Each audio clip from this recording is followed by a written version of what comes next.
What's up, everybody? Thanks for tuning back in to the Jesse Lay podcast. I hope you guys enjoyed last week's interview and rap session with Killer Priest. That was really fun for me and one of the cooler episodes I've done, I think. Everybody I've had on the show has just been awesome so far, and I'm happy to say that I'm starting to get more guests lined up, and we've got some really cool stuff coming up over the next few weeks, some really cool people that I think is gonna enjoy. And do me a favor, all the new listeners out there, please subscribe to the podcast either through the app or website that you're listening to it on. If you're watching me on YouTube, please subscribe to my channel. More subscriptions I get, the better. And you can also follow me on Twitter and Instagram. So, yeah, thanks for tuning in as always, and I'm getting more listeners all the time, and I really want to thank all the people out there that have just word of mouth told people about the show. It's all very much appreciated, so keep it up. You're making me a happy man, and I hope I'm adding some positivity and fun to your life. I really enjoy doing this, and it's something I'm going to keep doing for a long time. So, we got a really cool episode today. I'm super excited to have two guys, Andrew Leman and Sean Branney, the two guys that started the H.P. Lovecraft Historical Society. These two guys met a long time ago, and they have this website. It's just type in HPLHS into the browser, and you'll find them. HPLHS, the HP Lovecraft Historical Society, and they do all kinds of stuff through their website. They have made over 23 radio shows, which are full radio show adaptations of various Lovecraft stories with like all kinds of actors and sound effects and music. They're all very professionally done and high end and just super entertaining and fun. I've bought every one over the years. That's how big of a fan I am. They also have all sorts of wacky merch that you can buy. Something I need to start working on. But yeah, if you want to get like a Cthulhu mug or a t-shirt or any sort of Lovecraft related item, they've got all kinds of stuff you can buy, and I think it all goes to support them, and it's all kinds of cool stuff. They even have packages you can buy with the radio shows. If you want to just get the audio files, you can get that, but then you can also buy packages that have like memorabilia that connect to a story, like letters and posters and stuff like that, newspapers, clippings. It's really creative and cool stuff. They've also done some really good audiobook. They have a comprehensive audiobook file you can buy of every story Lovecraft has ever written. This moment on is very excited about it once you check out their website as well. But yeah, they've done audiobook where they read all of the stories. They have another one where they did all the collaborative stories that he did with other authors over the years. You should get that as well. Who knows? They might even do some of his letters and non-fiction stuff someday. You never know. But they've also made an album of Christmas carols based on Lovecraft mythology that's very funny and amusing. and one of my favorite Christmas albums. And then they made two movie adaptations. One of the Call of Cthulhu that they made as a 45-minute silent film, and then they also adapted a full-length talking more bigger budget adaptation of The Whisper in Darkness. And you can buy both of those in DVD and Blu-ray on their website. Both of them are great movies, very faithful adaptations. But yeah, the radio shows, more than anything else, are definitely what has sold me on them and made me really big fans of theirs and kept me buying all of the shows over the years. I've also just been on this obsession and dedication to Lovecraft and his work and his world and his influence on popular culture. Lovecraft is such an interesting author because if you're a huge horror fan, you probably read a lot of his stuff, or you've read some of it. And if you haven't read his stuff, you've read like Stephen King, and you've seen tons of movies that are hugely influenced by his work. That's the thing about Lovecraft is he wrote all these short stories in his lifetime and then died somewhat young at the age of 43 and never really made a whole lot of money. There's not much fame off his work, but along with Edgar Allan Poe probably became the biggest horror influencer on the entire genre of any author out there. You know, Poe was a lot more about sort of dread and the psychology of the darkness and humans doing messed up stuff to each other and, you know, the feeling of guilt when you murder someone and doing these very, like, almost intense ways of writing that would almost hypnotize you in a very intense way. But Lovecraft was a whole other ball of wax. He was all about, you know, this entire pantheon of deities and gods that he invented that were just these giant slimy monsters that have been in our universe forever, waiting to be awoken and destroy us all. And man is this insignificant little speck compared to the cosmic horror around us. And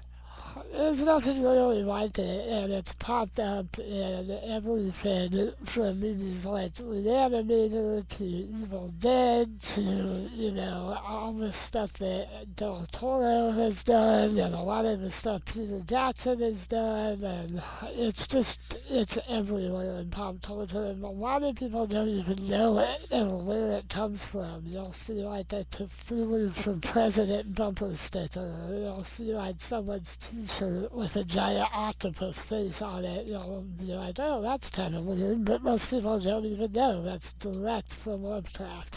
And all of his work and his writing has been a really awesome and amazing thing for me in my life ever since I discovered him, and all the movies he's influenced and the adaptations that have been made over the years are all really interesting. There's even an album based on one of his stories called The Dreams in the Witch House, and it's actually by one of the guys from the band Wasp, that 80s metal band of all bands, and they made this whole album that's like a rock opera based on this story about witches and stuff, and it's just, there's a ton of stuff out there.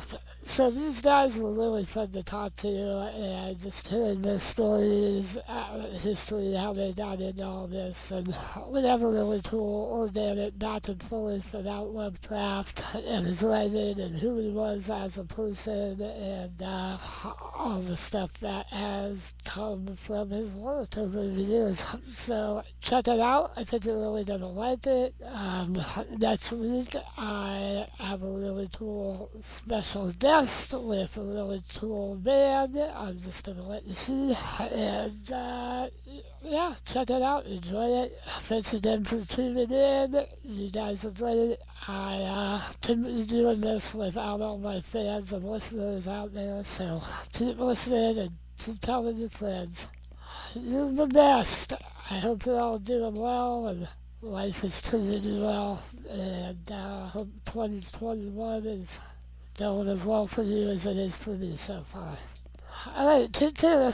Have a good one. Bye bye. All right. Hey, you guys. Welcome to the Jesse Ray podcast. Got Sean Branney and Andrew Leman from the HP Lovecraft Historical Society. Welcome to the show. Hi, Jesse. Thanks for having us. Pleasure to be here.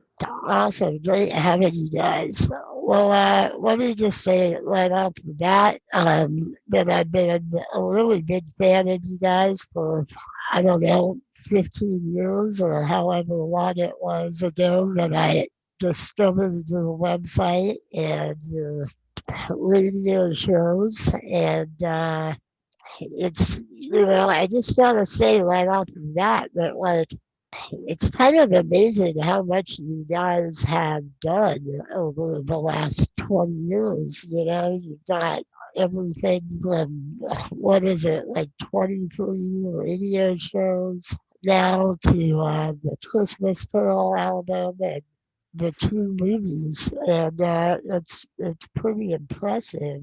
Do you guys, I've always kind of wondered, considering how much effort you obviously put into your work and the radio shows and the movies, are you guys able to make a living off of this, or do you have to just do it on the side while you have other jobs? We're consider ourselves absurdly fortunate that we are full-time Cthulhu guys. This is what we do for a living.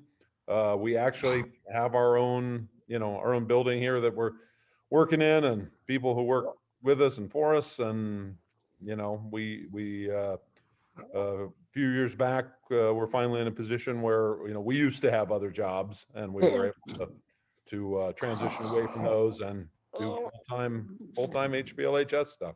Yeah. So you guys met in like college? Is that right?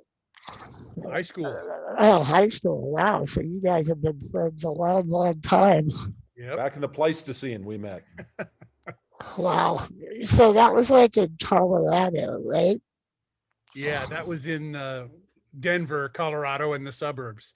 Sean and I never actually went to the same school, but we were both part of a theater company for high school students in Denver that accepted kids from all sorts of different high schools. And we met doing a high school production of a play called A Man for All Seasons.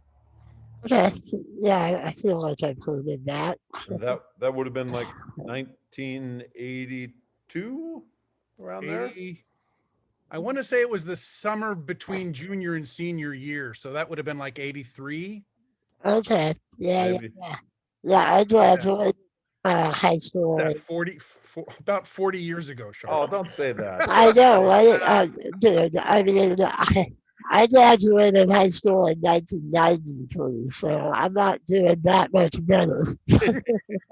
Well, we're all in the same boat then. Yeah, we're all getting old, even if we don't want to admit it to ourselves. But, one of the ways to stay young is you do what you enjoy, and it's really cool that you guys have got to. It hasn't worked. The proof's in the pudding, right? Man, I know what you mean. That's why I wear my hat. No one knows the color of my hair anymore. I like to keep it that way. But man, so when you guys when you met, had you already gotten into Lovecraft at that point or not? Or did you kind of discover him together? How did you guys kind of first get into Lovecraft? Tell him, Sean. Well, for my fault, I guess, out of the two of us. Um, my one of our very dear old friends, a fellow named Daryl Touchton, back then was the weirdest kid I knew, and he had shown me this book of horror stories. It was an anthology with different authors, and it had Lovecraft's The Rats in the Walls in it. And I read it, and I was like, "Wow, this is really awesome." Yeah. So that was my first introduction to Lovecraft. And then another weird friend of mine gave me this game called Call of Cthulhu. Oh, And yeah, the role playing game. yeah, the Right. role playing game, and Yeah, yeah, yeah. I had played Dungeons and Dragons and stuff like that beforehand, but I was like, oh, this game looks pretty neat. So I invited this kid I met from doing the play, Andy Leman, to come over to my house with a couple other friends to try out this game and take it from there, Andrew. That was the first that evening playing that game. I had never heard of H.P. Lovecraft before, and I had played Dungeons and Dragons once or twice, but never thought it was particularly fun or interesting. But man, Call of Cthulhu, the game, really lit my fire, and I became fascinated by the game, by Lovecraft, by the setting of the 1920s and 30s. And it all just spun horribly out of control from that point. Sure. Now look at him. Yeah. I know, right? Let this be a lesson to you. Yes, boys and girls. this is We this are a is what will cautionary. happen. Exactly. I hear that. So were you guys as kids before that into stuff like monsters and horror movies and stuff like that? I was pretty into horror movies from like the age of 5. I kind of started out with like the Universal monsters and that kind of stuff. And then when I got into my teens, I graduated into more like story kind of R-rated stuff. But were you guys always kind of attracted to that end of things? I was a creepy kid, so I'm still a creepy old man now. But yeah, I like monsters and mythology and all that kind of stuff. So I was ripe for the picking when me and Lovecraft stumbled into each other. Yeah, I myself didn't actually start reading his actual books, or not books, stories. He never actually wrote a novel. But I didn't start reading his stories until I want to say like my late teens, early 20s. I read a lot of Stephen King as a kid. I kind of started with him and got really into him, and then some Clive Barker and stuff like that. I watched a lot of horror movies as a kid. But then when I started reading his stories, I think what you start to realize about Lovecraft and what's really interesting about his stories is they have a very profound impact on the horror genre in general. And people that make horror movies, people that write horror novels, it's like he created this whole world and mythology that, doesn't necessarily often get directly adapted, or if it does, it doesn't get adapted very faithfully or that well. Unlike you guys, I would say you guys are definitely the most faithful adapters out there, but he's definitely like just the monsters and the, a giant universe where man is sort of this small, insignificant thing that is just dwarfed by cosmic horror. It just pops up in so many horror movies and so many horror novels and TV shows, and it's just a trip to see how it influences things, especially people, like Guillermo del Toro and things like that. It's amazing. I think it would have blown Lovecraft's mind that he could be both so popular and so influential.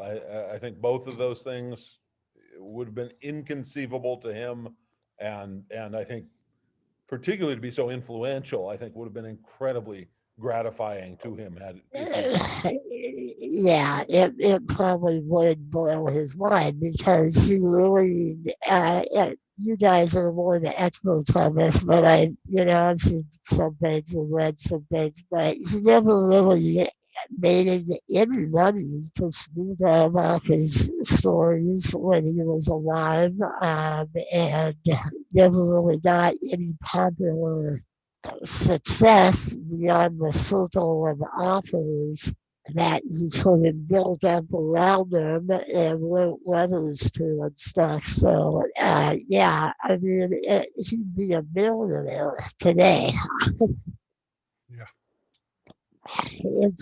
It's interesting. And I mean, his whole life is fairly interesting and complex. And, you look at sort of the way he was, raised, and he was somewhat sick as a child and didn't have a lot of friends. Was really sheltered and raised by his aunts, and really his mom and dad, they both died in an insane asylum. Is that right? Wasn't it the same insane asylum, in fact? It was a hospital. Uh, I think his mother died of. She was. I don't think it's to describe it as an insane asylum is not entirely accurate. Okay.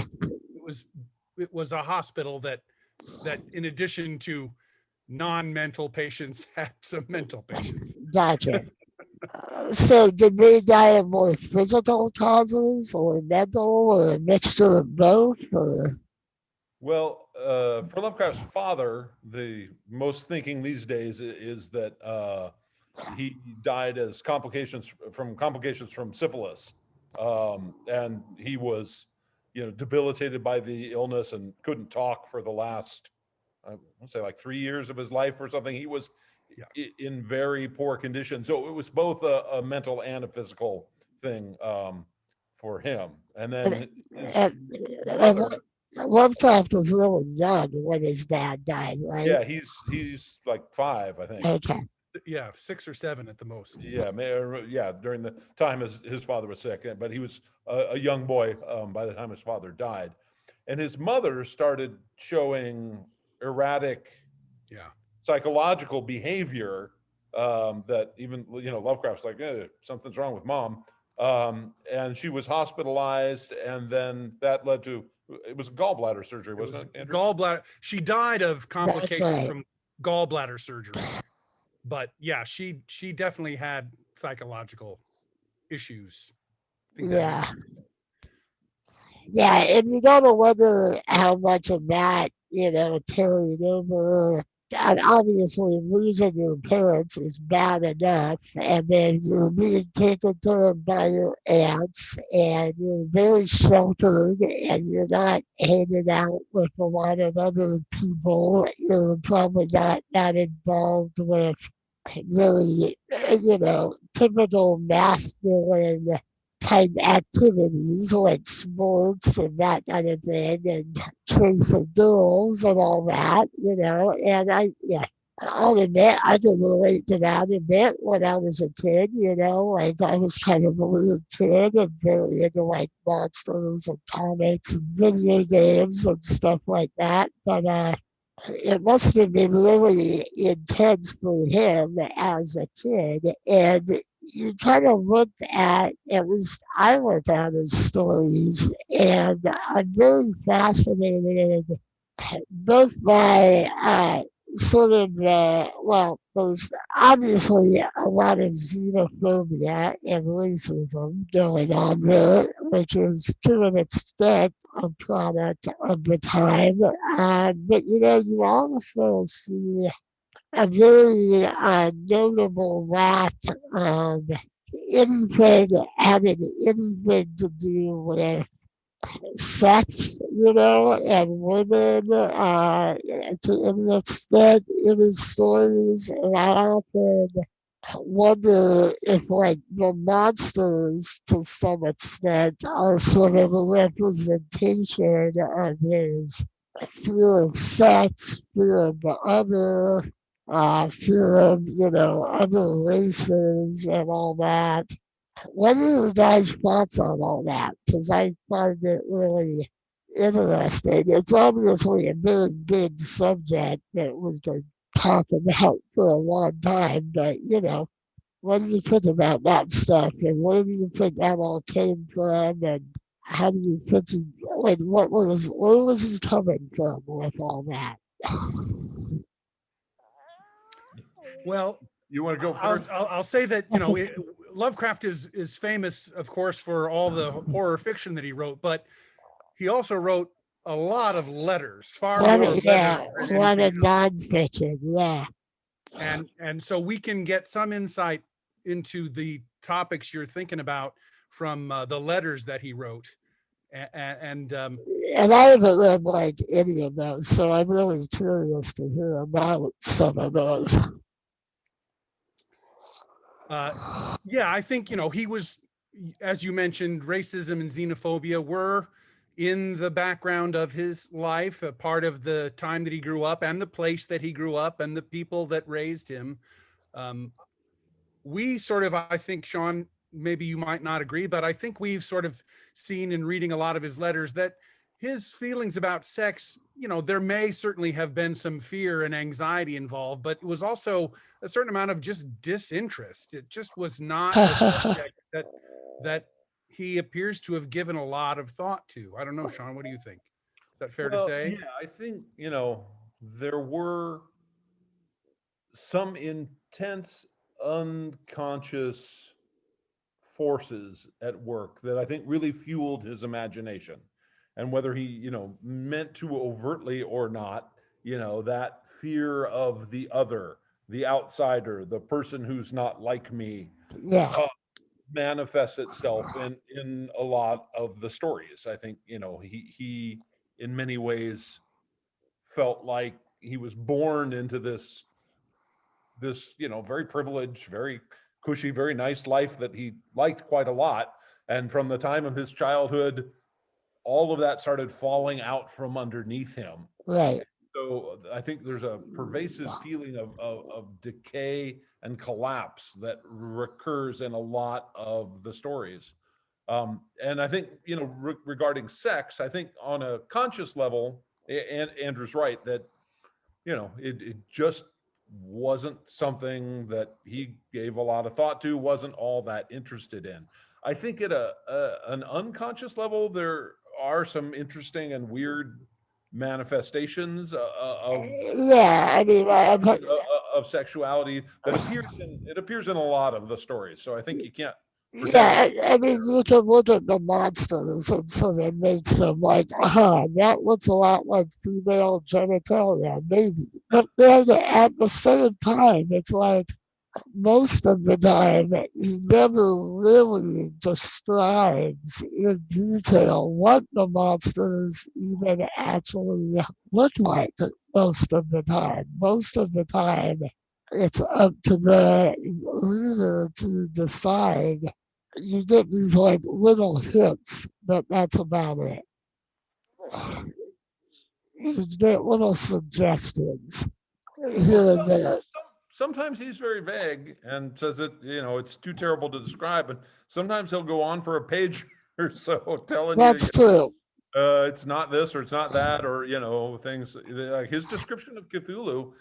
He goes into great detail on what this thing looks like, so That's I think true. he's More famous than, for never describing, but sometimes yeah. he actually has quite a lot to say to try and describe things. Yeah, more on Cthulhu than with a lot of them. But yeah, I mean, even like the old ones, and yeah, it's true. There is a lot of detail. They do seem to all be very tentacled and slimy.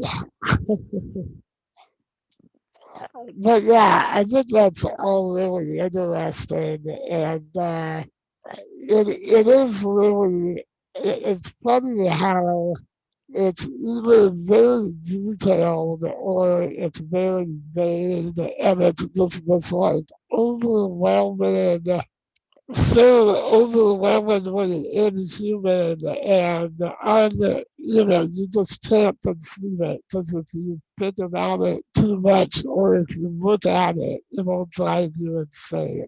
And that's such a funny idea and an interesting theme. And I don't know, it's just unique. It's very unique to his world, this idea of a cosmic entity and part of reality that's just so crazy and so intense that just to look at it or to conceive of it will drive you mad. I I think that's one of the challenges with Lovecraft in motion pictures is Totally. sure you've directed a movie, I've directed a movie. It's really hard to put something on screen for people to see that is so horrifying it will drive you insane. Uh, Exactly. Yeah, yeah. but when you read it, you conjure up all sorts of powerful images in your mind, and I think that's part of why the audio dramas that Andrew and I have done have been really successful and embraced by people, because it also pushes on the listener's imagination to hear what's going on, but what they see, is still in the most powerful place, which is their imagination. Yeah, no, I think that's totally true. And I think it's really cool that you guys are kind of one of the only places that has brought back, the radio show as kind of like a viable new thing. It's interesting to think about, I think, that like there was a whole world for decades where, radio shows were basically television. It was what people did, before television existed. And the whole idea of just sitting down in front of the radio or, nowadays, computer or whatever, and listening to a radio show and having it all play out inside your head with the dialogue and sound effects. It's a really unique platform and area that a lot of people don't work in. So it's really cool that you guys have kept that aspect of production alive, especially in the horror genre. Because the only old radio shows I've really even listened to has been like, Alfred Hitchcock Presents and Lights Out, that kind of stuff. Mhm. One of one of my favorite stories we ever heard from a listener is we had a guy who emailed us, and he had been in the U.S. Army serving in Afghanistan, and he and his troops or his unit were at a forward operating base, which is the camps that are the furthest away from our guys and the closest to Taliban um, controlled areas in Wow. Afghanistan. And so when nighttime would come, these guys would have to shut off all the lights in their camp and Huh. sit there completely in the dark, because if they turned on any lights, they would let guys on the mountains just start shooting at them. Wow. This guy happened to buy one of the dark adventure shows, and he described, sitting with the guys in his unit around, whatever little MP3 player that they had under, these incredible star-filled skies, in the Hindu Kush Mountains, listening to the Dunwich Horror together. And so Wow. said what a great, bonding experience and what intense entertainment it was to have, that under those circumstances. And I was like, that's I think the coolest way I've ever heard of somebody Yeah. enjoying radio theater in a modern day setting. Yeah, that's really cool. They must have had all be using headphones because they probably couldn't make much noise. I mean, that's really cool. Yeah. That must have made you guys feel pretty good. That's so cool. Yeah. Absolutely. But yeah, I think you're right about the whole way that it's really hard to make a good adaptation of a Lovecraft movie. And there's been some, but it's funny. I think the first way that I even heard H.P. Lovecraft's name was from Reanimator. The movie Reanimator, and it says H.P. Lovecraft's Reanimator in the title, and I have a whole story in one of my other podcasts about how when I was in the hospital at 11 years old, and I was getting, I had had pneumonia a lot as a kid, and so I got hospitalized a lot with pneumonia, and I ended up in the hospital at 11, and the doctors were basically saying to me, like, okay, you're gonna get a pneumonia and you could die unless we put you on a ventilator. And this was like, I don't know, 1986, something like that. And not a lot of people had been on ventilators at the time. And so there was a lot of fear within me and my family about, like, how was this going to change my life? Would I still be able to talk? Would I still be able to, like, do anything and stay active and all that?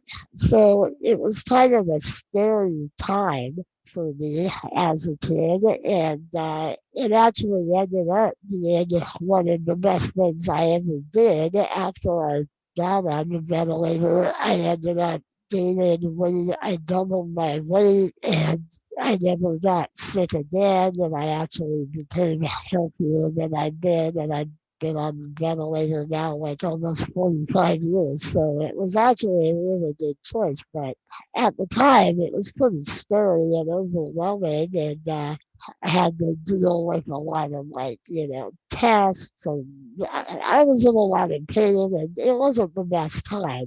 But one of the best things that I got to do in the hospital was I got to watch a lot of movies. It was at the Children's Hospital at Stanford in Palo Alto up here. And of all things, and this is such a weird, unique story, but there was a chaplain at the hospital, the guy that, was sort of a non-denominational religious guy, if you wanted to talk about, like, spiritual concerns or whatever.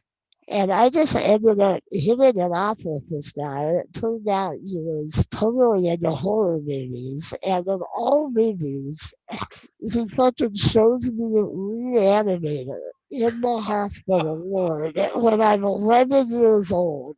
Awesome.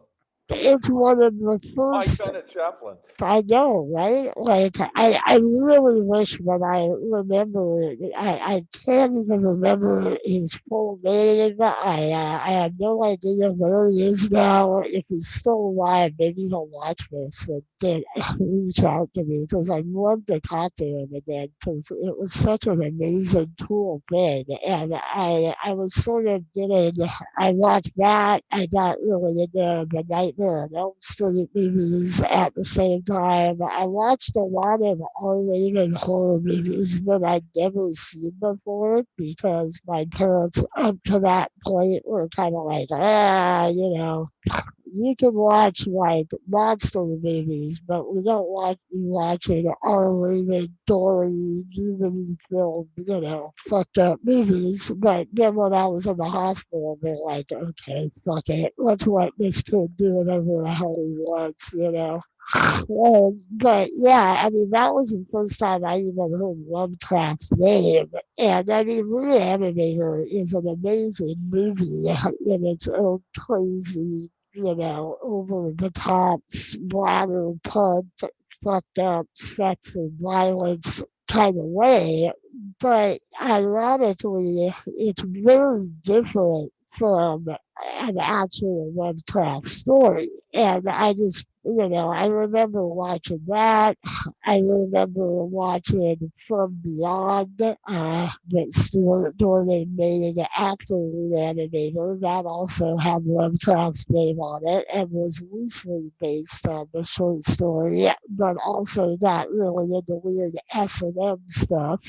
And then I just remember when I finally got into Lovecraft and started reading his stories, I just like remember thinking the first time I read it, like, whoa, this is not at all what I expected. Like the monsters in there and the ways he writes, it's so cool, and the giant words he uses and the ways he describes everything, but it doesn't really have the vibe of those movies at all. And it's just kind of funny how like off into such a crazy direction that they went. Just from using those short stories as a jumping off point. But yeah, I mean, watching those movies out in the hospital was pretty great. Are you guys a big fan of Stuart Gordon's movies and the ways he's adapted? What are your thoughts on those movies?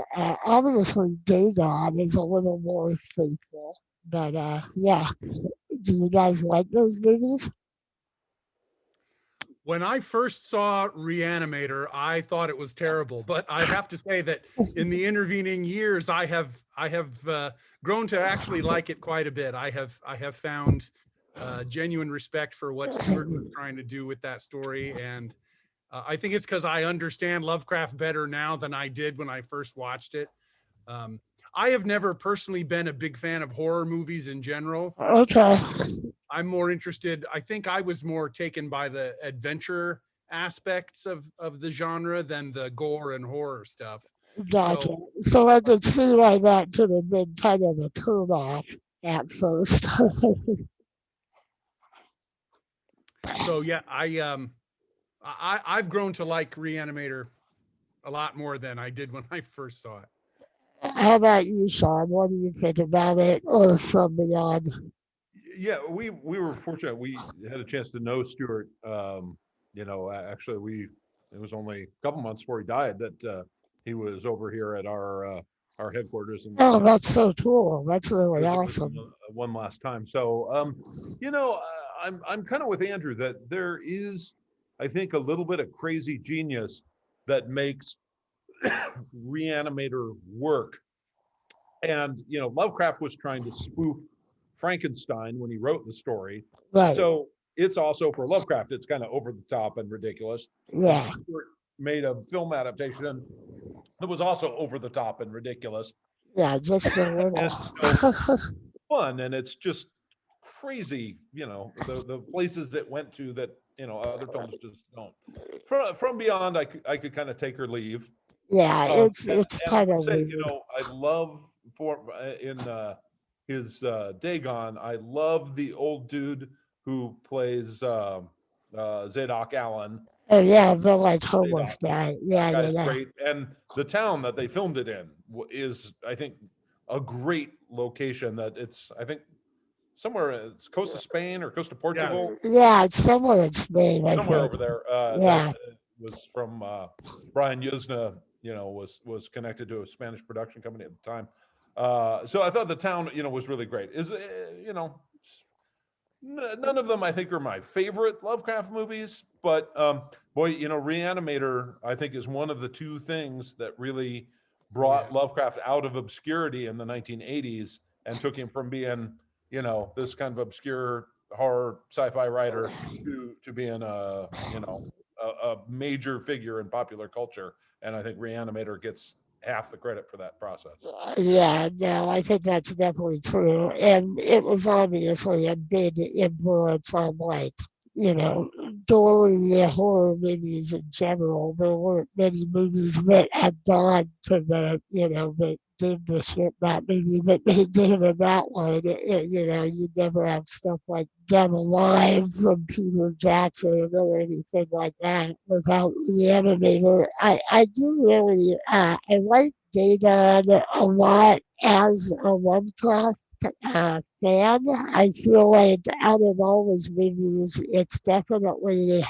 it captures the vibe and the universe of Lovecraft, I feel like really well. You just the whole town of fish people and the whole the flashbacks when they had Captain what's his name, the guy that, made a deal with Dagon so he could get rich and he turned all of the townspeople under the whole religion and you just really get a whole sense of like the deep ones and the religious aspect of the way humans in a lot of the stories sort of like worship the creatures and make deals with them to get like fortune or fame or whatever. Like deals with the devil is kind of a big theme in a lot of Lovecraft stories. And so that movie really captures that. And even though you don't get to like actually see the giant city under the ocean, you get a really good sense of it. And, Stewart, of course, always has to throw in his kind of weird sex stuff that he goes in the whole sex with having the women get raped by the fucking giant fish god, which is kind of fucked up. But at the same time, I also kind of feel like Lovecraft is almost hinted at that kind of stuff on the edges of his stories. So that movie in particular, I think, is probably the best big budget adaptation of a Lovecraft story.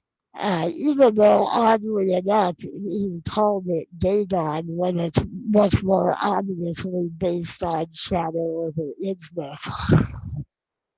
Yeah, well, I think because they shot it in Spain, they were kind of forced to change the name of the town to Innsbruck. So Right. they, rather than call it the Shadow over Innsbruck, they went with Dagon. Yeah, yeah. The Dagon is such a cool story too. Like, if you never read any Lovecraft, Dagon is the story that I always suggest that people should read first because it's so short and it also just introduces the whole vibe of Lovecraft so well. And it's one of his very first stories. Dagon is so cool. Introduces the theme of fear of seafood. Yes, exactly. Fear of fish. Anything having to do with the ocean and fish.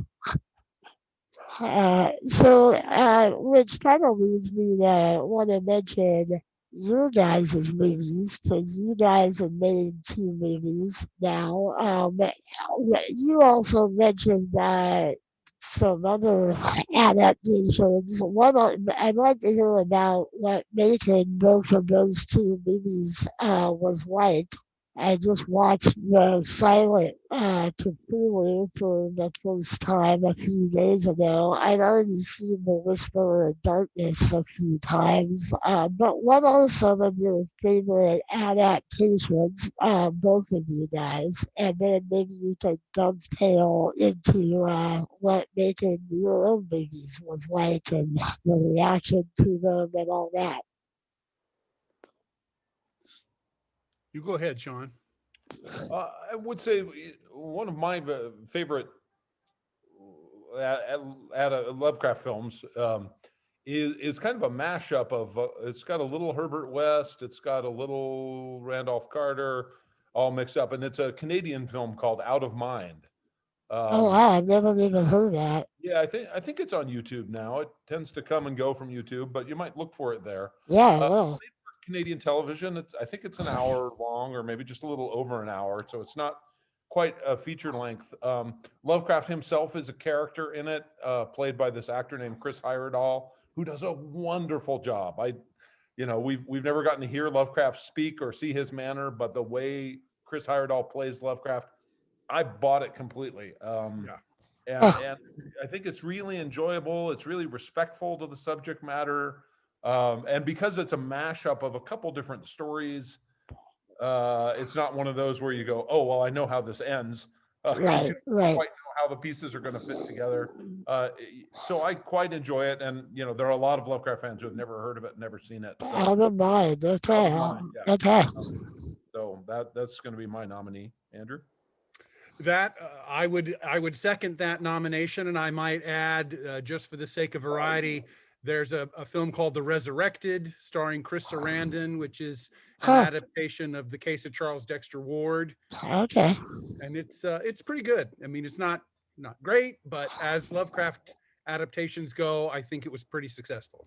Cool. Interesting. Yeah, I haven't heard of either one of those. I'll have to check those out. And then, you've also got some really interesting films that are direct adaptations, but they're like obviously totally based on the Lovecraft mythology, like John Carpenter's In the Mouth of Madness, which is a really great, well, not one of his best movies, I would argue. It really captures the Lovecraft world and the whole idea of like a book driving someone mad and an author that has tapped into this world of slimy monsters and stuff. That's a really interesting film, which is obviously very directly inspired by Lovecraft. Sure. And, John Carpenter's The Thing, too, while Sure. not being a Lovecraft film, boy, it's Lovecraftian in a whole bunch of ways and is Just the monster itself. of all time. Oh, yeah. And by the same token, Ridley Scott's Alien is Of not a course. Lovecraft adaptation, but definitely has a Lovecraftian vibe. Totally. I mean, if you look at The Thing, Alien, the paintings of H.R. Giger, I mean, all that stuff, there's got to be some Lovecraft going on inside all those guys' brains. I mean, just the monster design alone. And I mean, just the idea of a monster that can change shape like that and turn into anything it wants. God, the thing still blows my mind to this day, just as a special effects achievement and a great movie. Sure. And the Alien and The Thing are probably two of my favorite movies ever made, honestly.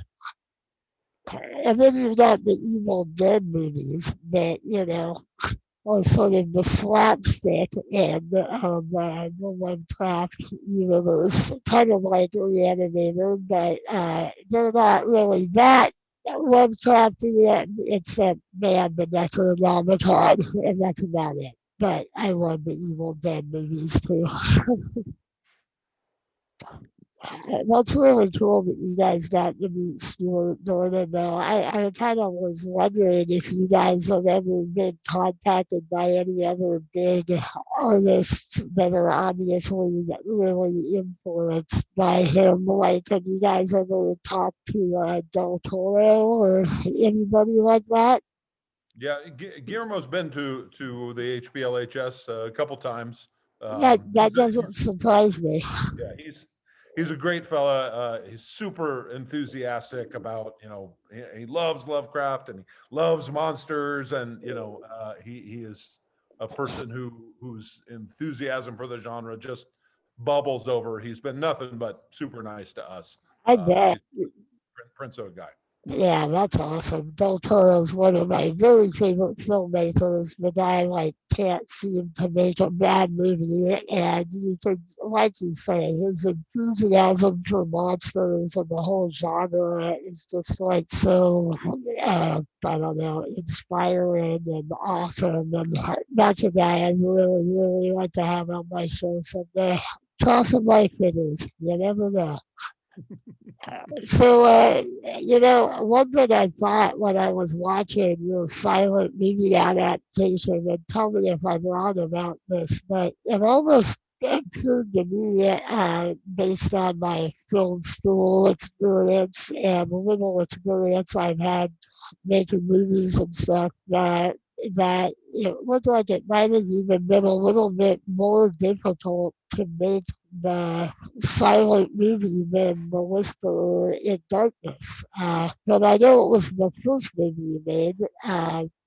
Either one of you guys, Andrew, you want to tell me about what that was like, making that first silent movie? Well, I would say that, we had made a couple of shorter film projects prior to that, so we had a tiny amount of practice, but making the Call of Cthulhu was kind of a seat of the pants affair. We didn't know when we started exactly how long it would take or what we would have to do or whether or not we would even actually be able to finish it. It took like a year and a half to shoot because we were not able to we had to build a set and shoot on it and then tear it down and build another set and shoot on it and tear it down and find locations. So shooting the Call of Cthulhu was, I won't say experimental, but a very, it wasn't the way anyone should ever try to make a movie. It was an experiment all the same. Yeah. Well, the sets that you guys built, the background sets and the city that he goes to in his dreams and all that, all those the sets are really cool designs. I don't know who designed those, but whoever did a really great job, and I think that was partly why the movie succeeded so well. Well, part of the idea behind making it was the idea that because a silent film leaves so much to the audience's imagination, that it might work the same way Lovecraft's actual writing does, in that, the audience just has to be much more actively involved in creating the story in their own minds. We were also very lucky when we made that movie to have a really, really talented cinematographer who had some experience as well. So, that helps. Yeah, David Robertson was his name, and he's continued to be a treasured colleague, and he also shot Whisper in Darkness, and we continue to work with Dave. But he edited both films. He edited both films as well. Not a small job. Yeah, wow. Crucial job. Yeah, so he did a lot of work. Yeah. Yeah, neither of those movies would be what they are if Dave had not been involved. What kind of a budget did you guys have on the There was no budget. That was part of the problem with Call of Cthulhu, is that it didn't have a budget. We just kept making it. I think we ended up spending like $35,000 on it, maybe. We spent more than that, but we spent closer to 60. But it was pretty much out of your own pockets, I assume. Oh yeah, yeah. So yeah, if a real grown-up had been in charge, there would have been a budget, and we would have known in advance what things were going to cost and where we were going to do them, and the actors would all have had a schedule that made some kind of sense. And if you guys weren't insane and you actually knew what you were doing, it probably wouldn't have ever happened. Well, that's entirely accurate. If a real grown-up had been in charge, the movie never would have. Sometimes if you know what a challenge is, you go, oh, there's no way I'm going to sign up for that. Totally. Start doing something and bungling your way through it. You get through and you do get to the finish line, and you end up having a movie to show for it. But there was a lot about Call of Cthulhu that was discovered on the way because we had never done anything that ambitious beforehand. Yeah, well, I think it came out pretty well, and it's very unique to know that many silent movies being made in the mid 2000s. So that alone kind of sets it apart. but I think you guys did a really cool, good job of it. And the Whisper of Darkness was pretty amazing as well. And the actors you guys got were all really good, and it captured the whole vibe of Vermont and whatever. Although obviously a lot of it was like CG and stuff. How long did it take you guys to make the Whisperer, and what was that whole experience like? Whisperer was about 5 weeks of principal photography working with the actors, and then it was probably a good 6 months or so of effects shots and things after that, maybe more. That makes sense. Yeah, for that. But we learned a lot from doing Call of Cthulhu, and we learned why people make movies the way they do. So we tried to work, with the cast directly, not calling a guy in 1 month and calling him back 5 months later, but instead to go come in Monday, come back on Thursday, you'll be here Friday. Sure. The way that normal movies are scheduled and produced. So it's more cost effective, and you make better use of your talent, your resources and things. But we shot for 1 week on location in southern Vermont and southern New Hampshire. All the exteriors are shot in really about several of the locations that Lovecraft wrote about. And then we came back and shot all the interiors on a sound stage of sorts. The here in loud Los stage. Angeles. And we learned a lot from doing that movie too. We were constantly under the gun. We didn't have enough time. We didn't have enough money. Some people we relied on to do things but did not come through for us, which made production a lot more difficult than we wish it had been. Which, bigger movies tend to not have those problems because they pay people more money and Sure. contracts and stuff. But we got through it. We learned a lot. We did benefit from, as we did in Call of Cthulhu, from Dave Robertson as a cinematographer and editor, and some terrific music from Troy Sterling Neese. Music was a big part of both films. Oh yeah, totally. And this was the same guy that does the music on your radio shows, right? Yeah. Troy's done a lot of the music for the radio plays, not all of them, but the bulk of them.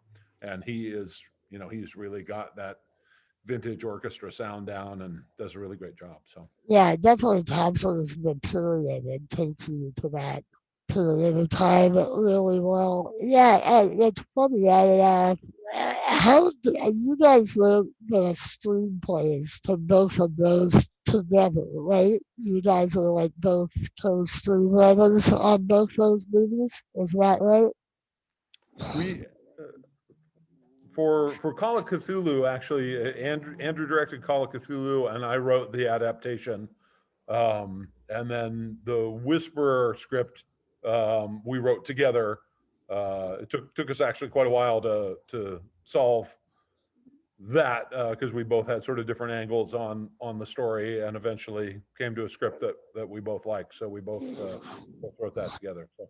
Cool. Yeah, I think the script looks really good for the movie and how you would present a movie. I'm just wondering, I've read a lot of Lovecraft stories. I haven't read every single one, and I think The Whisperer might be one of the few I haven't read. How does the actual story differ from the plot of the movie? Is it pretty exactly the same, or what kind of changes did you guys make?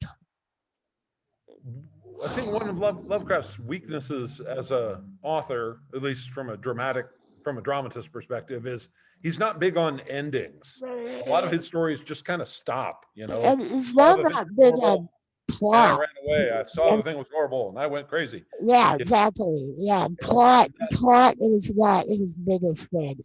Yeah, and that kind of resolution is generally not what we're looking for in a movie. So Sure. Basically, the first two acts of the film are relatively closely tied to Lovecraft's story. But in Lovecraft's story, once Albert Wilmarth discovers the face and hands of Henry Akeley, right. He just runs away. Okay. He leaves Vermont and never looks back.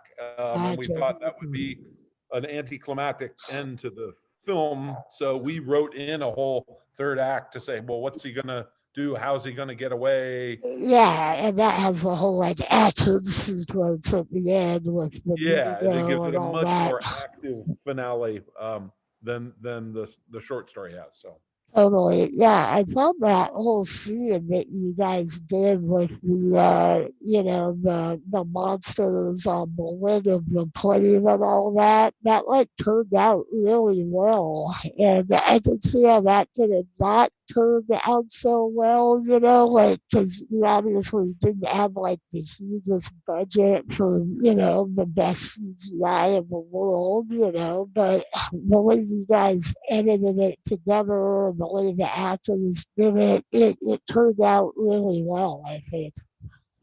well, that's kind of you. We appreciate that.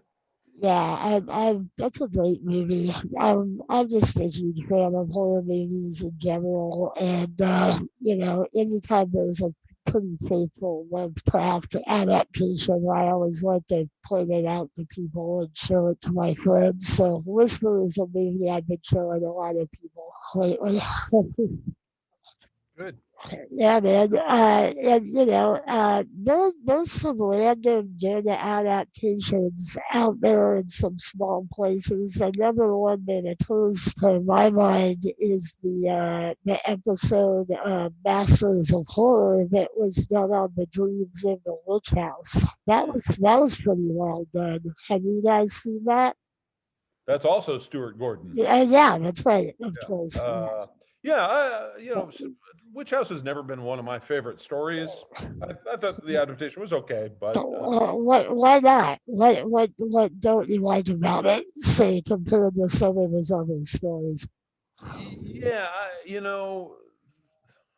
there's I don't know. I guess it's sort of the fundamental. There's two things. He's playing with the trope of witches and witchcraft, Right. which is an awkward one when you start to bring in the history of witches and historical Of witches. course, Really yeah. not about true occultism. They're about other sociological forces at work. Yeah, well, mostly just about women being Yeah, shared. it's sort of scapegoating women. Yeah, And so exactly. that's kind of weird and awkward. And the whole religious thing and the downstairs neighbor chanting his prayers, all that also is just kind of an outlier for Lovecraft stories that most, the notion of prayer working somehow does not Yeah, show up exactly. in other places in Lovecraft. So it's just never really inspired me that much. But Yeah, I know what you're saying. There's this kind of obvious distrust of religion and prayer. I'm assuming he was an atheist. Is that right? Very much so. Yeah, yeah. And I'm a pretty spiritual person, so I try to keep an open mind about things. And I think once you kind of like start getting too far into the end of like putting down religion and putting down prayer and like saying it's all a total sham, then you kind of start sounding like a fundamentalist to yourself on a certain level. well, Lovecraft was very opinionated on those types of matters. Yeah, you could tell he didn't like religion a whole lot. Yeah. And which is kind of ironic. It would probably make him, roll over in his grave to know that there's people out there praying to Cthulhu and shit Yeah. like that. I think he'd find that very confusing. Yeah, have you guys ever actually met anybody that is that like obsessed or talked to anybody on the internet where you're just like, oh God, these people are like they've gone over the line. Like I always hear sort of stories about that, but I never actually talked to anybody or met anybody that's told me that they've tried to like, bring up Nile the Hotep in their basement or anything like that. No, there are some folks, some branches of the Church of Satan have sort of embraced Lovecraft in a a curious one-way relationship. I don't really know what to make of it. I maybe don't understand their tenets well enough to understand how that makes any sense at all. But I certainly have known a bunch of folks in that category. And online, I see people who seem to be actual cultists, but maybe putting on a show online. I'm not sure. I thought that was really fun. I hope you guys enjoyed that. Oh, absolutely. No, Yeah, appreciate it was- having a chance to chat. Yeah. And Thanks for asking us. yeah, and I love talking to people that love monsters and Lovecraft and whatever. And I'm glad I got to meet you guys. I'll talk to you some more. Maybe I'll just shoot you an email or something. Okay, great. Awesome. Thanks again. Have a great day, you guys. All right. Take Thanks. care. Take it Bye bye. easy.